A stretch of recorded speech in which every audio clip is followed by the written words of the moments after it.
Baik, pada kesempatan ini saya akan mencoba menjelaskan tentang parallel processing. Jadi parallel processing adalah materi pertemuan ke-13 dari sistem terdistribusi.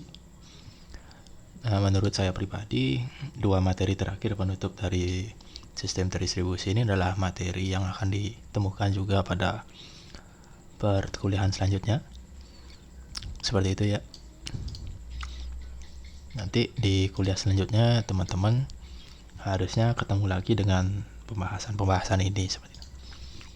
Nah, parallel processing atau pemrosesan paralel itu adalah penggunaan lebih dari satu CPU, lebih dari satu prosesor untuk menjalankan sebuah program secara simultan atau bersamaan.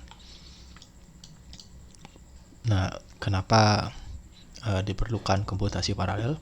Jadi komputasi paralel ini digunakan saat mengolah data yang besar ataupun adanya proses yang banyak gitu. Apa bedanya parallel processing dengan multitasking? Kalau multitasking mungkin kita sudah biasa dengar, biasa baca kayak gitu. Nah, kalau multitasking itu prosesornya satu, mengeksekusi beberapa tugas secara bersamaan. Misalnya laptop saya sekarang ini, jadi ada PowerPoint presentasi yang dibuka, lalu ada browser juga seperti itu, ada proses rekam layar. Nah, tapi sebelum kita ngomongin parallel processing, kita akan flashback dulu ke materi arsitektur komputer, yaitu taksonomi Flynn.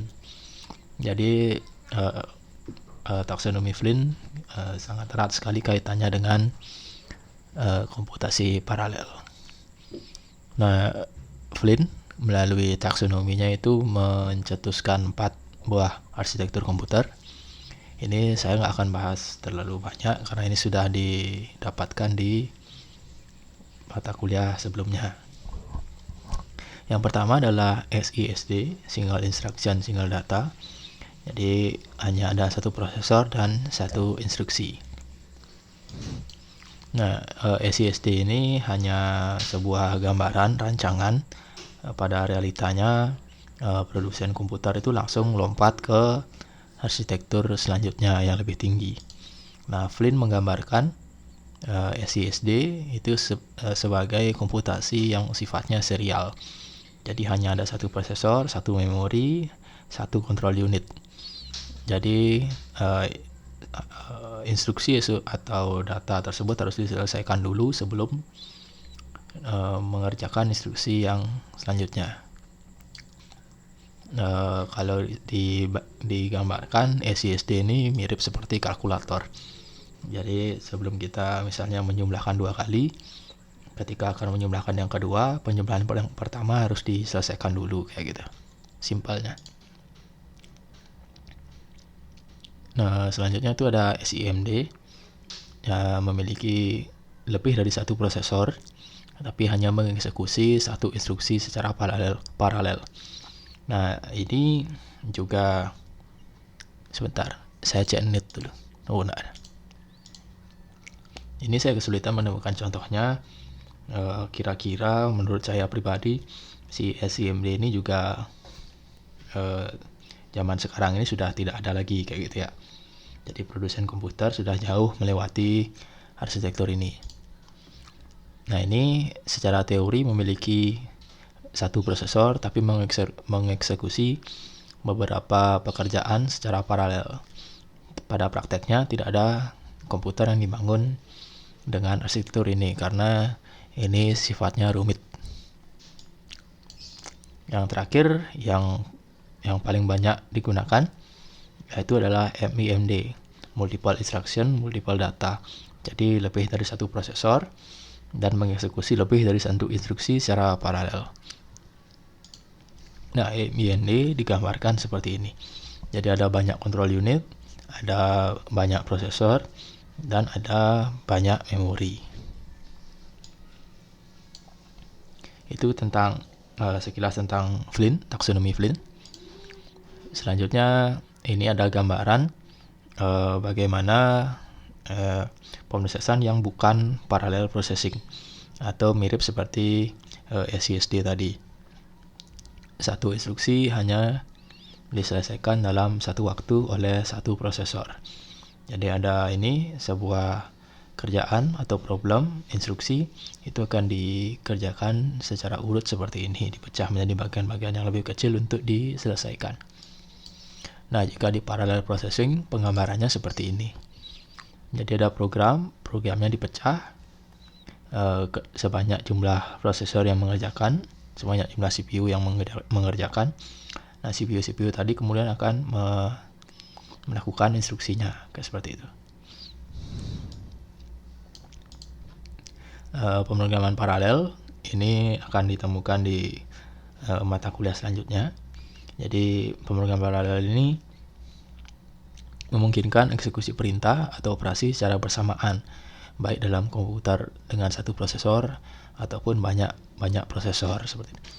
Jadi satu laptop seperti ini juga bisa dikatakan pemrograman paralel.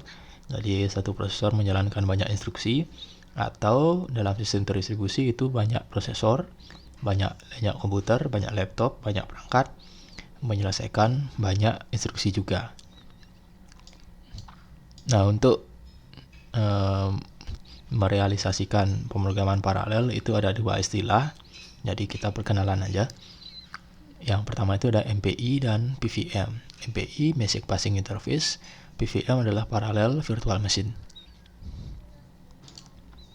MPI itu adalah standar pemrograman. Jadi kalau kita cari dengan keyword basic parsing, nah ini,